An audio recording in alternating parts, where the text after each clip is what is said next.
क्या है? Leaning tower of पिसा। लीनिंग होता है थोड़ा सा झुका हुआ होना, ठीक है, बेंड हुआ होना। तो बुक नजर आ रही है आपको? Yes sir. अच्छा, तो आप देखें कि उसने एक साइंटिस्ट जो कि गलीलियो था, उसने क्या किया, यहाँ से उसने एक ऑब्जेक्ट को थ्रो किया और उसने कहा कि चाहे ऑब्जेक्ट हैवी हो चाहे लाइटर ऑब्जेक्ट हो, दोनों ज़मीन पर सेम टाइम से फॉल करेंगे अगर हम एयर रेजिस्टेंस को निकाल दें, अप थ्रस्ट को निकाल दें, अप थ्रस्ट का फैक्टर निकाल दें, तो दोनों ऑब्जेक्ट जो है सेम स्पीड से गिरेंगे। तो उसने कहा drop an object from the some height and observe its motion, does its velocity increase decrease और रिमेन्स कांस्टेंट। जब वो ज़मीन के पास आता है तो क्या उसकी वेलोसिटी इंक्रीज होती है, डिक्रीज होती है? पहली चीज़ उसने कहा। तो Galileo was the first scientist to notice that all the freely falling objects having same acceleration independent of their masses। उनका acceleration same होगा क्योंकि gravity की value जो है वो क्या रहेगी, 10 ही रहेगी। तो freely falling यही होता है कि उन पर gravitational force जो है वो act ना कर रही हो। Same, he dropped various objects of different masses from Leaning Tower of Pisa. He found that all of them reached the ground at the same time। ठीक है, और डिफरेंट मैसेज के थे लेकिन सेम टाइम पे गुजर रहे थे। Acceleration of the freely falling bodies is called gravitational acceleration। It is denoted by g small g on the surface of the earth। Its value is 10 meter per second। Find the values for the bodies falling down freely। g is positive and is negative for moving upward। अगर object कोई नीचे आ रहा है तो उसके लिए g की value positive, और जो कोई ऑब्जेक्ट ऊपर जा रहा है तो उसकी वैल्यू g की वैल्यू माइनस, क्योंकि वो अर्थ की ग्रेविटेशन फोर्स के अपोजिट जा रहा है। एक चीज, दूसरी चीज ये है कि अगर डिफरेंट मैसेज के ऑब्जेक्ट होंगे सेम टाइम पे इसलिए गिरेंगे अगर उनके दरमियान अप थ्रस्ट फोर्स को निकाल दिया जाए। अगर अप थ्रस्ट फोर्स का फैक्टर निकाल देते हैं तो वो उनके ऊपर जो है ग्रेविटेशनल पुल जो होगा वो दोनों का सेम होगा, ठीक है, वो मैसलेस हो जाएंगे। फ्रीली फॉलिंग मीन उनके ऊपर कोई फोर्स एक्ट ना कर रही हो तो वो सेम टाइम पे गिरेंगे, ठीक है, उनका एक्सेलरेशन सेम हो जाएगा अगर आप उन्हें नीचे थ्रो करते हैं तो, ठीक है, नहीं करते तो वो स्पेस में ही रहेंगे क्योंकि उनके ऊपर कोई फोर्स एक्ट नहीं कर रही। तो ये हमारा छोटा सा एक टॉपिक है फ्रीली फॉलिंग का, गलीलियो का एक एक्सपेरिमेंट है। तो उसके बाद जो है हमारे पास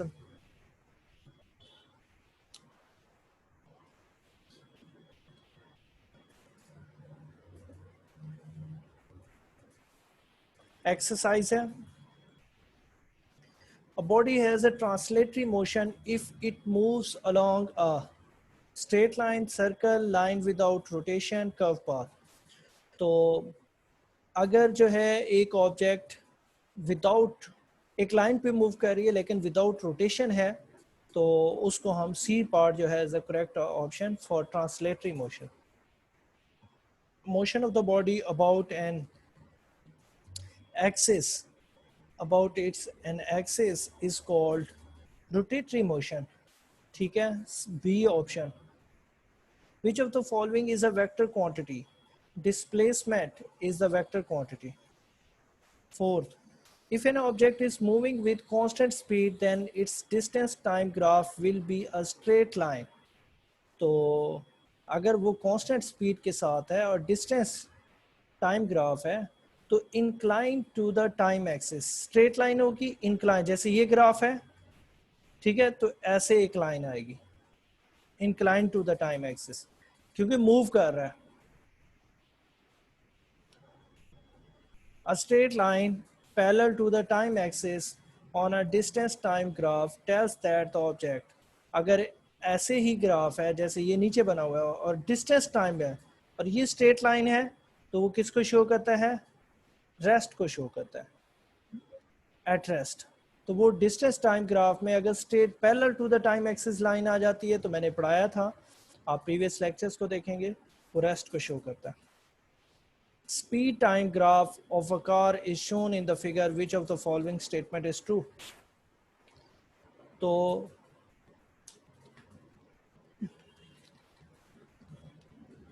चले हम जब न्यूमेरिकल करेंगे तो आपने खुद से फाइंड करना है। इसकी इनिशियल स्पीड है 15 और फाइनल स्पीड है 0 और it's a time.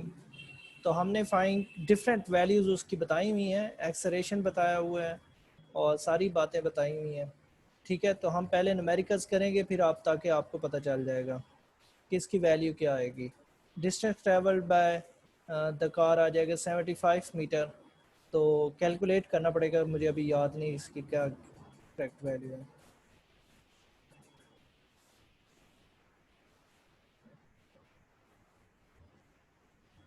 By dividing the displacement of the moving body with time, the displacement over time, velocity. A ball is thrown vertically upward, its velocity at the highest point. तो एक दफ़ा जब ball highest point पे जाएगी रुक जाएगी, तो zero, b option. A change in position is called displacement. A train is moving at a constant speed 36. Its speed expressed in meter per second, वो किलोमीटर पर आ रहा है, मीटर पर सेकंड 10 मीटर पर सेकंड आएगी। हम कैलकुलेट करेंगे इसको न्यूमेरिकल्स में, ठीक है। A car start from rest, it acquires इसे देख लिया हाँ हाँ हाँ हाँ।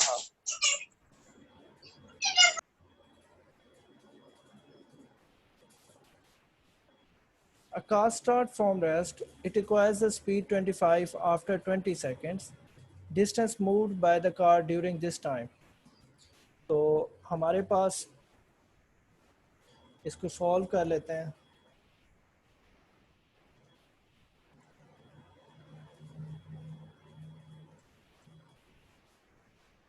उसकी स्टार्ट फ्रॉम रेस्ट है, तो इनिशियल स्पीड क्या है 0, फाइनल स्पीड क्या है 25 और टाइम कितना है 20 सेकेंड्स।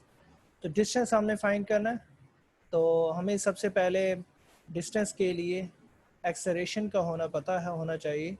तो ए इज इक्वल्स टू क्या आ जाएगा, v f minus v i over t. तो यहाँ से 25 ओवर 20 माइनस 0, तो यहाँ से आ जाएगा 25 ओवर 20। ये एक्सेलरेशन की वैल्यू है।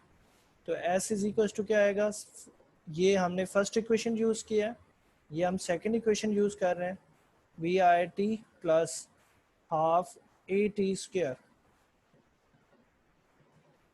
तो सेकंड इक्वेशन में देखें वी आई ज़ीरो है, तो 0 इंटू टाइम 20, तो 0 हो जाएगा 1/2।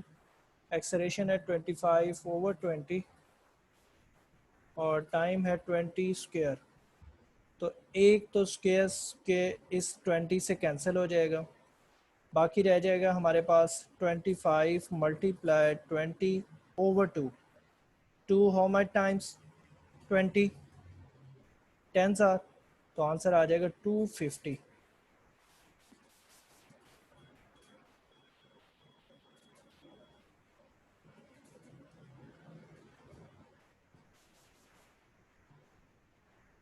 इसका दूसरा आसान मेथड भी था, हम ऐसे भी फाइंड कर सकते थे, s is equals to v average multiply time, s is equals to v t speed into time. V average find करते हैं, इनिशियल स्पीड उसकी है 0 प्लस 25 ओवर 2 मल्टीप्लाई 20। तो 25 ओवर 20 आंसर क्या आता, ये देखें 2 हाउ मच टाइम्स, यहाँ से भी आंसर क्या आ रहा है 250। तो ये दो मेथड हैं, आप जो भी फॉलो कर लें, ठीक है। ये जो सेकंड मेथड मैंने किया है ये ठीक है, शॉर्ट मेथड है यस सर। एवरेज मेथड के लिए। तो आप देखें, हम बुक पे देखते हैं ये ऑप्शन कौन सी है जो कि करेक्ट है 250 वाली, b option is the correct option, ठीक है।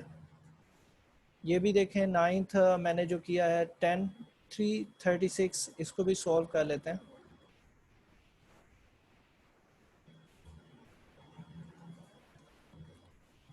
हमारे पास है speed speed is equal to 36 kilometre per our.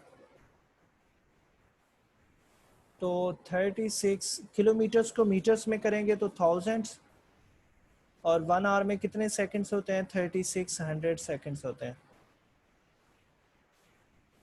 ये 2 ज़ीरोस कैंसिल, 36 से कैंसिल, तो आंसर क्या आ गया? 10 मीटर। ऊपर मीटर्स आ गए, नीचे सेकंड्स आ गए, तो मीटर पर सेकंड।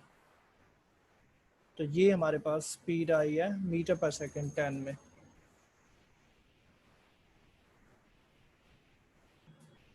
तो मैंने ये भी कैलकुलेट कर दिया।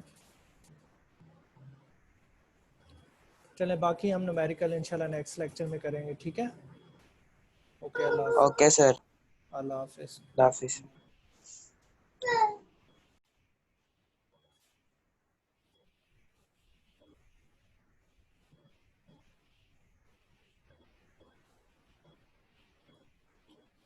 ओके स्टूडेंट्स, हमारे पास थर्ड इक्वेशन ऑफ मोशन है आज, जिसको हमने प्रूव करना है। 2as is equal to v f square minus v r square. तो मेरे पास ये ग्राफ है, स्पीड टाइम ग्राफ, ठीक है? तो स्पीड टाइम में मेरे पास, मैंने कहा कि एक ऑब्जेक्ट है, उसकी इनिशियल स्पीड वी आई है, आफ्टर सम टाइम टी उसका ग्राफ रेस हुआ है और उसकी स्पीड क्या हो गई है? वी एफ हो गई है। तो मैंने इस ग्राफ को ओ ए बी सी डी नाम दिया है।